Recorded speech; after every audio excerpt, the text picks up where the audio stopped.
Chapter 28, Sunday, September 15th, 1776. The clouds grow very dark. Diary of William Smith, Chief Justice of the Province of New York. The true invasion of New York started with the firing of 100 ships' cannons when we were at church Sunday morning. The first blast made the women shriek. The second blast made me wonder if God himself was fixing to blow the island apart. The third blast caused us to run for the door.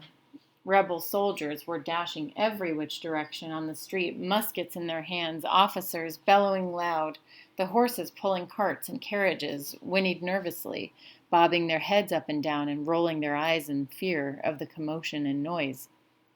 The cannons roared again. The sound was coming from the East River side of the island to the north. I searched the skies for flaming comets, for that was how I pictured a cannonball would look. All I saw were startled birds and campfire smoke. The city itself seemed unharmed, though fear ran neck-deep. Madam reached out and grabbed at the coat of an officer striding toward the battery front. He whirled, a curse on his lips, but caught himself when he realized he was speaking to a lady. "Does this unholy racket mean the arrival of the war?" Madam asked. "Yes, ma'am," the officer said, "but you need not be afraid. The generals have the matter well in hand." He hesitated as the cannons roared again. "Civilians should go home and lock your doors. Do not peer out of windows." Madam contemplated him coolly. "What are those men doing?" she asked, pointing to the campground. The soldiers were quickly assembling their guns, ammunition, and whatever they could stuff into their sacks. They moved so fast you'd have thought the ground was afire. "We are preparing to meet the enemy," he said. "You are running away," she said. "No, ma'am," he said as he started to move away from her. "We're moving up to Fort Washington to guard the King's Bridge." He shouted to be heard as a wagon pulled by 4 horses raced by. "We must follow orders." "Indeed," Madam said. Becky had the Sabbath off, so I served Madam her meal of cold pork, peas, and onions cooked with sage. She was calm about finally having war at her doorstep and thousands of riled-up menfolk marching with guns. In fact, as she ate, she kept a sheet of paper, a quill, and an ink bottle by the side of her plate, and would from time to time jot down a word or two. When her plate was empty, she spoke to me direct. "I am preparing a list of items for you to purchase. You may leave as soon as the dishes are washed." "Beg pardon, ma'am?" "I need you to go down to the shops. I've no doubt Elihu will soon return home, and I'd like to celebrate with a suitable meal. It's a shame that turtles are so hard to come by here. Elihu loves turtle soup." Had she lost her mind? "But the cannons, ma'am," I started. "The battle. Surely it will be a few days before—" "Most of the items can be purchased at Mr. Mason's." She dipped the quill and scratched out another item. "He's a thieving rat of a man, but he's loyal to the king. I know he's been hoarding his best wares." She paused as cannon fire boomed again from the north. "I don't know why the rebels don't just surrender. They cannot win." I froze at the sideboard. The words of the bald-headed man came to me. "If the British win, we'll all be free."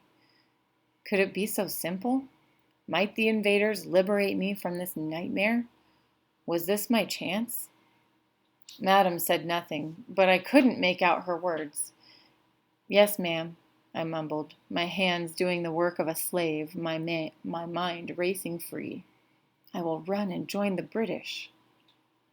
The thought washed over me like a river, sweeping away the dead bees that had filled my brain pan with confusion. The answers tumbled one after another. They'd grant me freedom and give me work. I'd save my money and make my way to Nevis and rescue Ruth, plain, simple, and true. "Are you deaf?" Madam scolded me. I had been staring at the door and not minding her words. She shook the paper in her hand. "I said, take this to Mason. If he can't supply you with everything, he'll direct you where to go." "I'll be going home," I thought. And you can fetch your own food and empty your own chamber pot and carry your own blasted firewood from this day forward.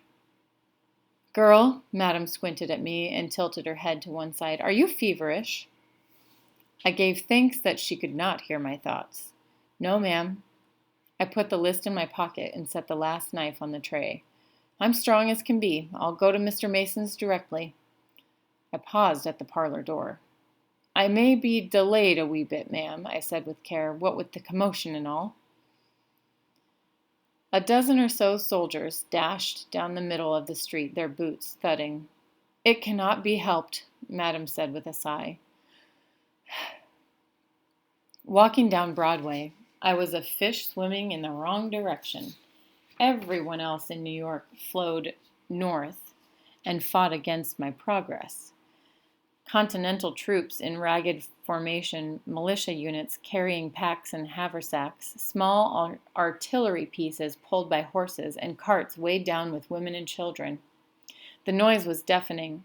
Along with the shouts of men and women, every dog in the city was barking alarm. Pigs squealed underfoot, and occasionally a musket would fire, which led to shouted oaths and yelps. Drums beat and fifes blew, and beneath everything was the steady clockwork blast of the British cannons firing at the troops stationed north of us.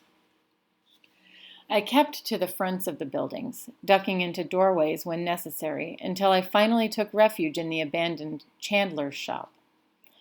The door was locked, but the front windows had been smashed to bits when the owner was tarred and feathered for some previous weeks. I crawled through the window, taking care not to cut myself on the glass shards jutting out of the frame. I set my basket on the floor. Ruth's doll rested inside it under a rag. That was the one thing I could not leave behind. The shop smelled musty and damp, and the shelves stood empty. All the candles and other goods were stolen the day they ran the chandler out of town.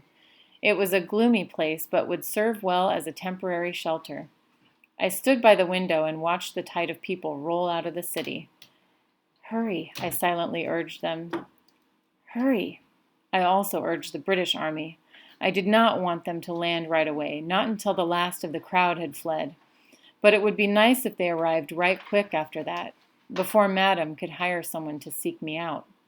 Finally, the crowd thinned, and cartwheels could be heard echoing up the road. I waited a little longer, just to be sure. A few Continentals dashed by, their hands holding their hats on their heads and canteens and cartridge cases banging against their backsides. They were followed by a rough-looking militia unit that was trailed by a group of slaves carrying shovels and pickaxes. I searched for a familiar red hat, but did not find it. When the air fell still, with just a few voices calling orders in the distance, I hiked up my skirts and crawled out through the window.